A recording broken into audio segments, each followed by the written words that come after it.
Todo el verano en un día, por Ray Bradbury. ¿Ya? ¡Ya! ¿Ahora? ¡Enseguida! ¿Sabrán los sabios realmente? ¿Sucederá hoy? ¡Mira! ¡Mira y verás! Los niños se amontonaban, se apertujaban como muchas rosas, como muchas flores silvestres, y miraban hacia afuera buscando el sol oculto. Llovía desde hacía 7 años, miles de días sobre miles de días que la lluvia había tejido de extremo a extremo, con tambores y cataratas de agua, con el estrépito de tempestades que inundaban las islas como olas de una marea.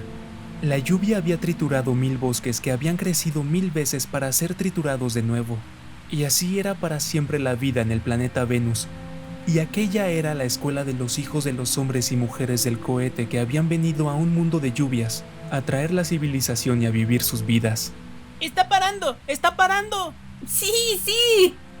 Margot no miraba con aquellos niños que no podían acordarse de un tiempo en que no todo era lluvia y lluvia y lluvia. Tenían todos 9 años, y si había habido un día, 7 años atrás, en que había salido el sol 1 hora, mostrando su cara a un mundo sorprendido, no podían recordarlo. A veces, de noche, Margot oía cómo se movían en sueños, y ella sabía entonces que recordaban el oro, o un lápiz amarillo, o una moneda tan grande que con ella uno podía comprarse el mundo.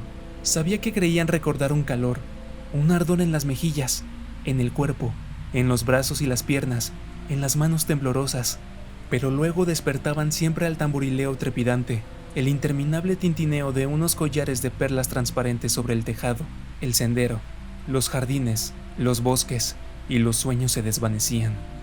Todo el día anterior, en clases, habían leído acerca del sol, de cómo se parecía a un limón y de cuán caliente era, y habían escrito cuentos o ensayos o poemas a propósito del sol. El sol es una flor que solo se abre 1 hora. Eso decía el poema de Margot, leído en voz baja en el aula silenciosa, mientras afuera caía la lluvia. Bah, eso no lo escribiste tú. Protestó uno de los chicos. ¡Sí! Dijo Margot. ¡Yo! ¡William! Dijo la maestra. Pero eso había sido ayer. Hoy la lluvia amainaba y los niños apretaban contra los gruesos cristales del ventanal. ¿Dónde está la maestra? ¡Ya viene! ¡Pronto, o no veremos nada! Los niños eran como una rueda febril de rayos que subían y caían. Margot no se acercaba a ellos. Era una niña frágil y parecía que hubiese andado muchos años perdida en la lluvia, y que la lluvia le hubiese desteñido el color azul de los ojos, el rojo de los labios y el oro del pelo. Era como la vieja fotografía de un álbum, polvorienta, borrosa, y hablaba poco, y con una voz de fantasma. Ahora, alejada de los otros, miraba la lluvia y el turbulento mundo líquido más allá de los vidrios. ¿Qué miras? Dijo William. Margot no respondió. Contesta cuando te hablan.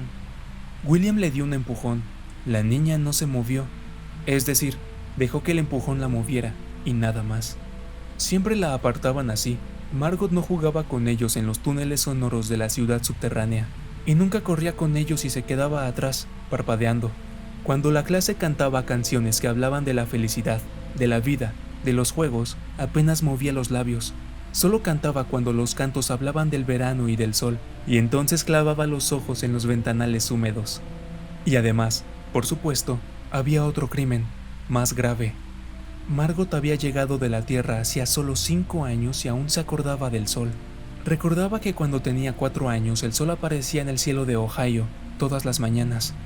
Ellos, en cambio, habían vivido siempre en Venus y solo tenían 2 años cuando el sol había salido por última vez y ya se habían olvidado de su color, su tibieza y de cómo era en realidad.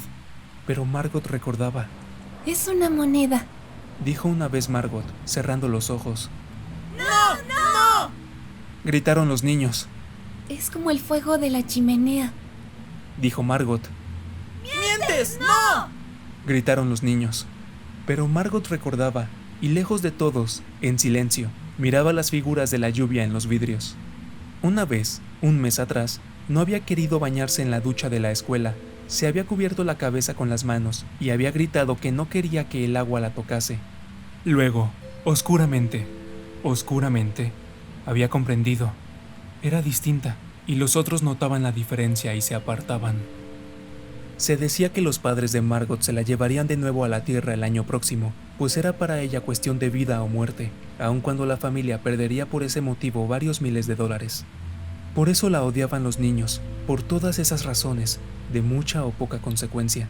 Odiaban aquel pálido rostro de nieve, su silencio ansioso, su delgadez y su futuro posible. ¡Vete! William la empujó de nuevo. ¿Qué esperas? Entonces, y por primera vez, Margot se volvió y lo miró, y lo que esperaba se le vio en los ojos. ¡Bueno, no te quedes ahí! Gritó William, furioso. ¡No verás nada! Margot movió los labios. ¡Nada! Gritó William. ¡Fue toda una broma! ¿No entiendes? Miró a los otros niños. Hoy no pasará nada, ¿no es cierto? Todos lo miraron pestañeando, y de pronto comprendieron y se echaron a reír, sacudiendo las cabezas. ¡Nada! ¡Nada! Oh, Murmuró Margot, desconsolada. pero si es hoy. Los sabios lo anunciaron y ellos saben. Hoy el sol... Fue una broma, nada más. Dijo William, tomándola bruscamente por el brazo. ¡Ey, vamos! Será mejor que la encerremos en un armario antes de que vuelva la maestra. No. Dijo Margot, retrocediendo. Todos se le fueron encima, y entre protestas y luego súplicas y luego llantos, la arrastraron a un túnel, a un cuarto, a un armario. Cerraron la puerta y le echaron llave. Se quedaron un rato mirando cómo la puerta temblaba con los golpes de la niña y oyendo sus gritos sofocados. Después, sonriendo, dieron media vuelta y salieron del túnel en el momento en que llegaba la maestra. ¿Listos, niños? La maestra miró su reloj. ¡Sí! ¿Estamos todos? ¡Sí! La lluvia menguaba cada vez más. Fue entonces como si en la película cinematográfica de una luz, de un tornado, de un huracán, de una erupción volcánica, la banda de sonido se hubiera estropeado de pronto, y todos los ruidos, todas las ráfagas, todos los ecos y truenos se hubiesen apagado bruscamente, y como si enseguida hubiesen arrancado el film del aparato, que proyectaba ahora una apacible fotografía tropical que no se movía ni trepidaba. El mundo se había detenido. El silencio era tan inmenso, tan inverosímil, que parecía que uno se hubiese puesto algodones en los oídos, o que uno se hubiera quedado sordo. Los chicos se llevaron las manos a los oídos.